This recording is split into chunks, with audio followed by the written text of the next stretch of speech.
Un cas mortel de fièvre hémorragique Lassa a été officiellement déclaré en Guinée par le ministère de la Santé ce lundi 17 mai 2021 dans la préfecture de Yomu, région administrative de Zérikori. Une investigation est en cours dans les villages concernés. À ce jour, 30 contacts sont identifiés et suivis, a précisé le ministre de la Santé qui souligne que l'échantillon prélevé sur le cas index décédé est positif à la fièvre Lassa après une double confirmation par les laboratoires de Zérikori et celui des fièvres hémorragiques de Conakry. Des dispositions sont prises, notamment la sensibilisation des populations et des services de santé sur les mesures universelles de prévention et de contrôle des infections.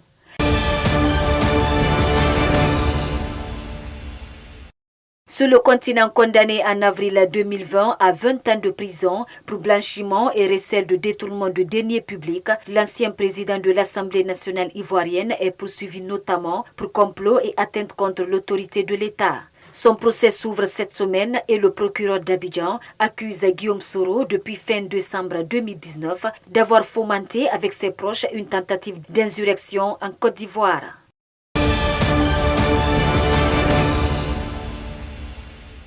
Dans le monde, ce mardi 18 mai se tient à Paris un sommet consacré au financement des économies africaines et à l'épineuse question de la dette. La pandémie de Covid-19 a plongé l'an dernier le continent dans une récession sans précédent. Les pays africains ont besoin de financer leur relance, mais contrairement aux grandes puissances, ils n'ont pas les mêmes capacités. Le sommet de Paris doit notamment examiner les décisions prises par la communauté internationale à propos d'une rélocation de DTS, les fameux droits de tirage spéciaux.